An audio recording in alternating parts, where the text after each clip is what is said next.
Splatoon has been one of my favorite games ever since the original came out for the Wii U on May 28th, 2015. I remember taking turns with my sister and using the original Ink Strike, the most overpowered special, back in the day.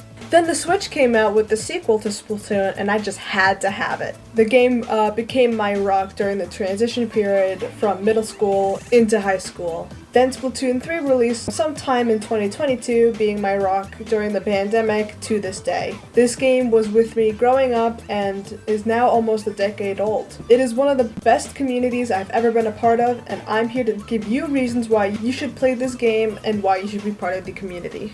Let's start off with the gameplay. First, I'm sharing the two offline game modes, this being Table Turf Battle, a card game based on Turf Battle, a mode you'll see later on in the video, but you have a select set of cards you can use and you can only use them once. It's not really a big part of Splatoon, but it's there if you want to play it.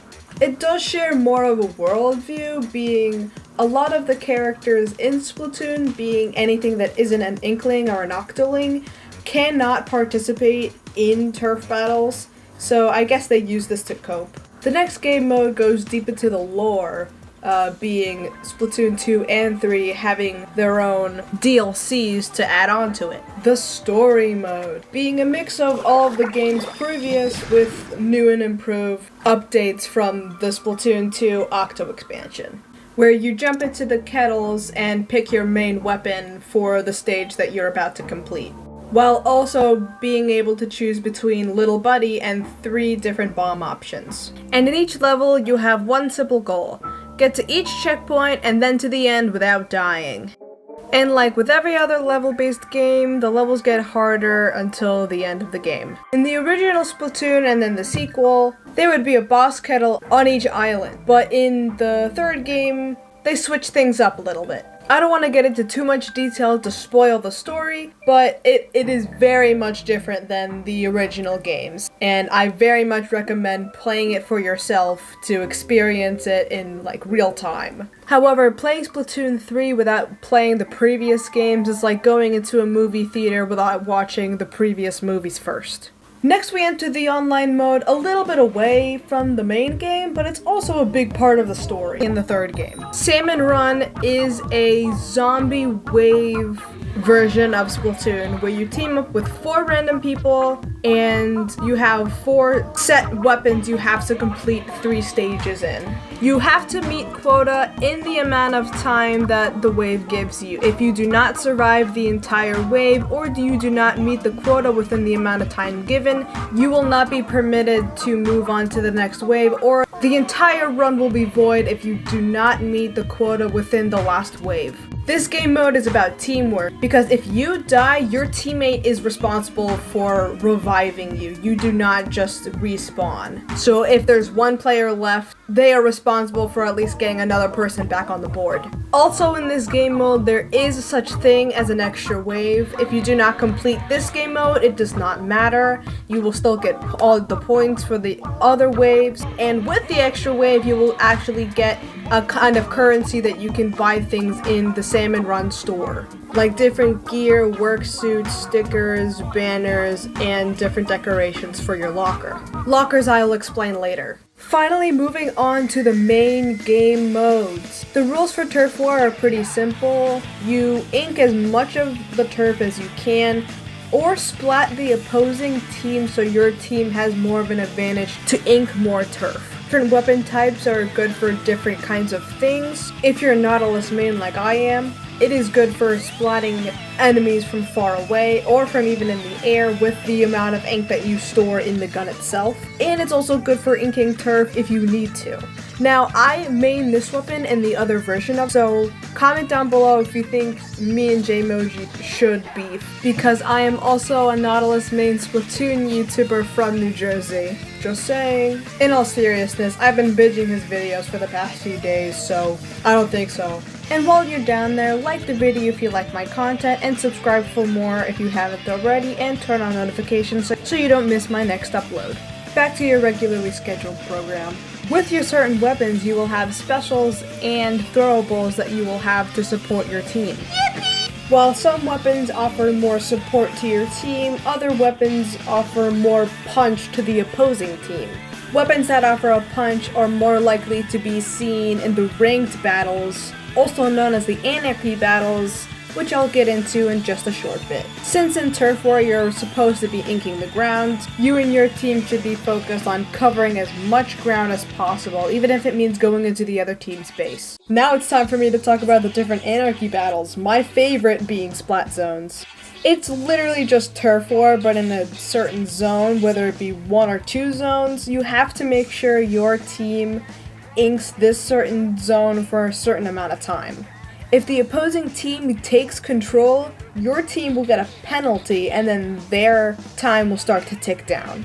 Both teams have the opportunity to win. If there are seconds ticking down and the losing team takes control of the zone, it will go into overtime, and if the losing team manages to overtake the winning team, then that team will win.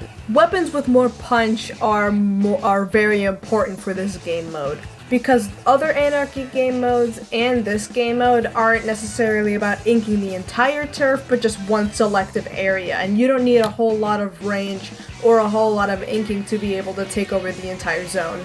It's all about building strategy in the moment, because if you don't have a plan, the other team is more likely going to win.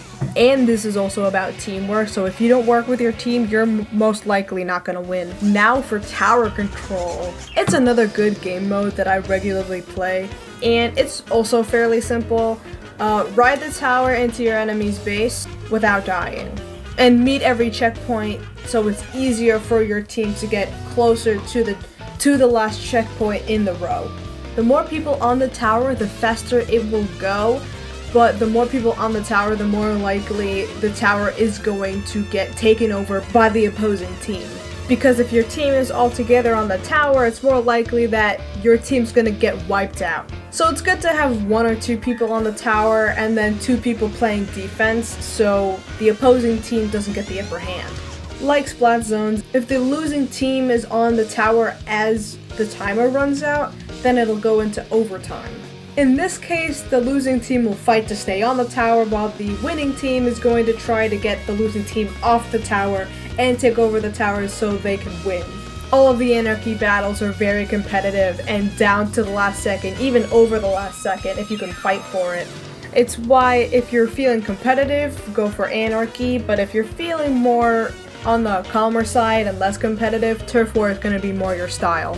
A special like the Rain Cloud can be important because it'll drive the other team to be away from the Rain Cloud as possible, so if I can get the Rain Cloud around the tower, it'll be better for my team. But the other specials in the game are good as well because they're all about murdering people, and it's just really fun. Like the one I'm thinking of right now is the Shark special, where you'll ride a shark and then it'll explode at the end of the line or as soon as you want it to explode. It's great. Rainmaker has similar rules to tower control, where you have to get the Rainmaker to the goal that's in the enemy's base. But the Rainmaker is a weapon of war. You have to pop the Rainmaker shield to get to the Rainmaker, but if your team is able to pop it, your team will have the advantage to pick up the Rainmaker. The Rainmaker makes you slower when you pick it up, but it packs a more powerful punch from a distance. While packing a punch, the Rainmaker takes a while to charge up to get to that more powerful point, so in that time, your team is responsible for you if you pick up the Rainmaker, and to make sure that you aren't splatted from the enemy team. You can go fast or slow depending on what map you're on and how many teammates you have around you. It's not like abysmal that you go off on your own if you have the Rainmaker, but it is another team-based game, of course, so you have to make sure that if you have the Rainmaker, you have at least another teammate with you to help you with the enemy team. In certain maps, if the enemy team is getting a little too close to a checkpoint or the end, you can just jump off the map to reset the Rainmaker, which is a better plan depending on how long the map is and how far the enemy team is to a checkpoint or to the end. The Rainmaker has to be put on the checkpoint podium before it can get to the end podium. So if you skip a podium, you're not going to get the win, even if you're at the end. And in every game mode, if you have 3 gold medals and a teammate next to you with a matching emote has 3 gold medals, you get to fist bump. It's the best part of the game. And last but certainly least, we have Clamblitz. It's sports. Yeah. You collect clams. You get 8 clams, you get a Clamblitz ball. And then you throw that into the enemy basket to break the shield. And then you put the clams. You put clams. It's a lot of clams. I don't like clams. Next we have the limited edition challenge modes, where it'll pick any of the 4 anarchy battles and then put a certain rule to them. This one in particular was chargers only, and this was hell for me because I do not use this weapon, but it was honestly fun because it was splat zones, because it's my favorite mode, and I'm totally not biased. Winning 5 challenges, you will earn a shellout token for a little sweet treat. It's gambling. You're basically just gambling. Another main rotating game mode are Splatfests, but we can't talk about Splatfest without talking about the music. Since the beginning of the video, I've been playing Splatoon background music for you, and you had no idea. In all seriousness, Splatoon background music just has the best vibe to it. You can find any Splatoon song that fits any kind of mood. And then you have the idols. All of them are literally the best, all of them. Literally all of them. Let's start off with the original Splatoon idols, Callie and Marie. Callie and Marie, also known as the Squid Sisters, are a major part of the story mode and are the granddaughters of Captain Cuttlefish. Another major part of the story mode. And despite being called the Squid Sisters, they're actually cousins. They would give the Inkopolis news, reporting the maps of the turf wars and what ranked battle modes were playing, as well as their maps. For each Splatfest, they would pick opposite teams, like cats vs dogs. Inklings would pick a team and fight in battles, and the team with the most points at the end of Splatfest would win. The Splatfest would be featured on the news as well, showing the stats of each team. But in Splatoon 2, we were introduced to 2 new idols. Marina is actually the first Octoling we see that isn't an enemy. Plus, she and Pearl have a bigger influence on the DLCs rather than the main story mode. There's a lot I want to say about these DLCs, but it's a lot that it'll be too much of a spoiler if I were to say out loud. The Squid Sisters do the news in Inkopolis Plaza, while Off the Hook does the news in Inkopolis Square. Same rules apply with the Splatfests here. I'll talk about these 2 lesbians in a different video about the DLCs, but for now we're moving on to Splatoon 3's idols. With the introduction of the 3 idols in Splatoon 3 being Shiver, Big Man, and Fry, there's also a new city introduced called Splatsville. And when doing some extra research for this section of the video, I came across this map, which I completely forgot about, which adds a lot more world building to the game, showing the different locations of each game, as well as the locations of the story modes of each game, as well as the DLC for Splatoon 2. However, I do want to move away from the lore and focus more on, like, the surface level stuff, so now that we've got the idols out of the way, I'm gonna move back to the Splatfests. The Splatfests are like if Coachella and the Super Bowl had a baby, where the performance is in the middle of all of the games and stuff going around, and it's just a big festival where people wear their team's memorabilia or whatever. You pick a team and you fight for it. It's so fun. The team I picked for this year is Friends for the holidays, and because that's just what I enjoy. Some people just go for their favorite idol instead.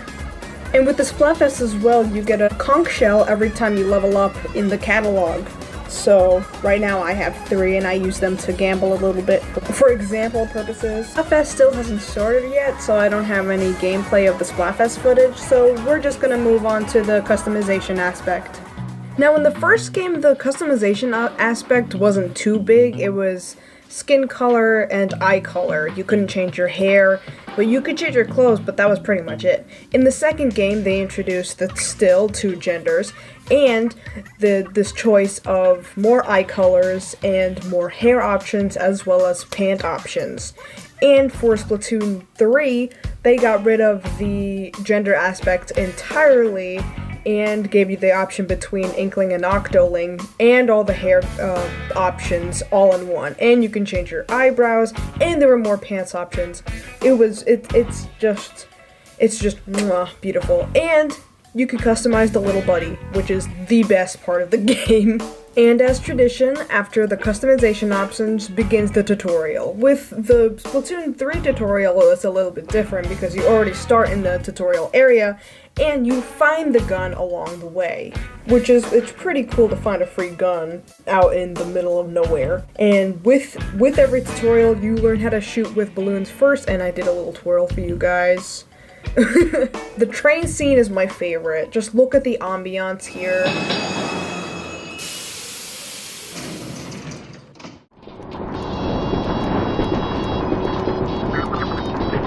So aesthetically pleasing to me, and I have no idea why. And then after the train sequence, we get a little shot here of Splatsville, which captures perfectly the vibe of Splatoon that really I hold dear to my heart. Drums that are featured in every Splatoon song starts amping up, get a slow fade to white, wide shot, and then the title card.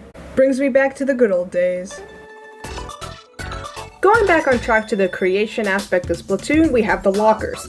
Now you can purchase stuff from the trinket store, and you can even put clothes in your locker. You have all of these different options. You could put weapons, you could put stickers, you could put graffiti, you could put like warning signs. You have all of this stuff at your disposal to put whatever your personality is on the inside of your locker, and I think it's just fabulous. And the locker gets bigger the more you level up.